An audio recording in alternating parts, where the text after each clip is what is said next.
While over the last few years, Sony's been showing a lot of love for indie developers on the PlayStation 4, more recently, we've been seeing a lot of great indie releases for the Nintendo Switch, and here are some examples.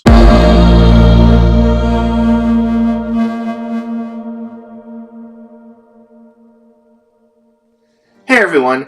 So over the last few months and going on into the future, there have been a lot of indie games seeing physical releases for the Nintendo Switch. Now, it's not unheard of for indie games to be released on consoles. As I mentioned before, there's been a lot of physical releases of indie games on the PS4, especially through online services such as I Am 8-Bit and Limited Run Games, and a couple other services as well. But we've been seeing a lot of retail physical editions of indie games for the Nintendo Switch, and for the most part they've been fairly worthwhile physical releases of these games as well. Now, the prices have been skewed towards a higher price point compared to other consoles, and even compared to what you've been able to download these games for on Steam since their initial release, but I still have been very much so impressed by the releases coming out for the Nintendo Switch. Now, over the last few months, I have picked up these 4 games here, starting out with Sine Mora EX,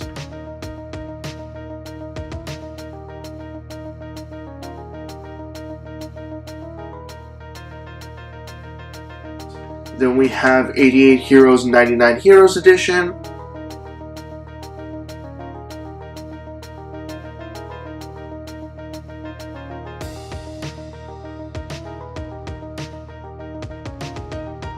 Tiny Barbarian DX,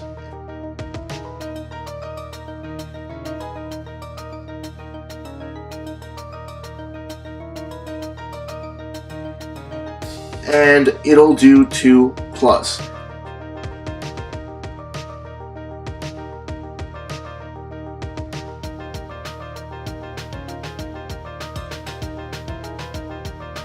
Now, the reason why I picked these games out to show you guys right now for this video is because they all are pretty decent examples of what I want to talk about. So, first up we have a game like Sine Mora EX. Now, not to badmouth the game, because definitely it is a very good game, a very enjoyable shoot 'em up with a great deal of difficulty at points, but the thing about this is that there isn't much added in the Nintendo Switch version, and it ends up costing more than it would on any other console, which kind of sucks, considering that there is a physical copy of it as well for the PS4, and it costs almost half the price of this.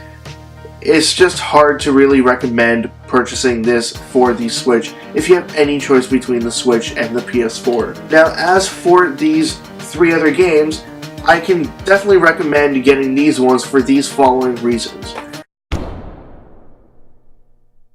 Now, this game comes with added content.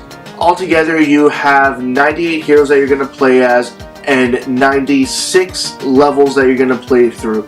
It is an action platformer where each of the characters that you play as are randomly selected, and they all have a random selection of abilities. So you never know what you're going to get, and it takes a lot of practice to be able to get through this game and keep as many characters alive as possible. But like I was saying, you're not going to get these bonus features on any other version of the game, so I can recommend the Switch version since it's both a physical copy of it and you're getting added gameplay as well. As for these other 2 games, these are both being published by Nicolaus. Both these games have come out fairly recently, and what Nicolaus has been doing with a lot of their physical, in fact all of their physical releases, including re-releases of games that have been released on previous consoles, such as The Binding of Isaac and Cave Story. What they have been doing is releasing these games with full color manuals and a couple of extras as well. So we have seen things such as music soundtrack selections, stickers, keychains, and a couple different things as well. And these two games do come with a lot of interesting stuff in here, including in Ittle Dew 2 Plus, you do get this map as well. It's folded up right now, but it's nice to see something added like that.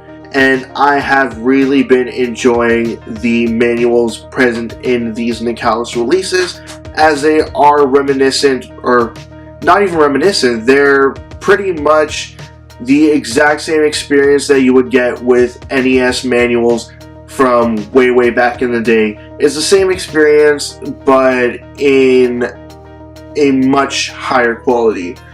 And I really appreciate that these publishers are putting out their games that have been out for quite some time, at least available digitally, that is.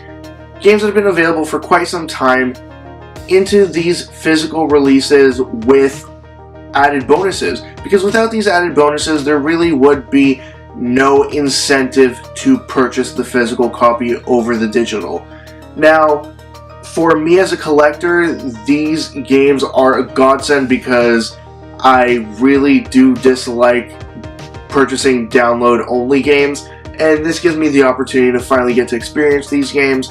And I suppose the same could be said about many other people out there, many other collectors, or many other people out there who just simply don't want to be giving their money out for digital rights alone. And this is pretty much what I wanted to get to. I'm very happy that these physical copies have been produced and released recently, a lot more so than in the past for indie titles, and I just can't wait to see what is to come in the future. And that's it. So as always, leave comments in the comment section below. Anything you'd like to say, comments, questions, suggestions, ideas, anything at all, just put it in the comment section below, and I will get back to you as soon as I possibly can. Check out my Facebook, Twitter, and website. They're all linked in the description below. And also linked in the description below is a link to my 500 subscribers contest. Check that out as well if you'd like. And that's it. See ya.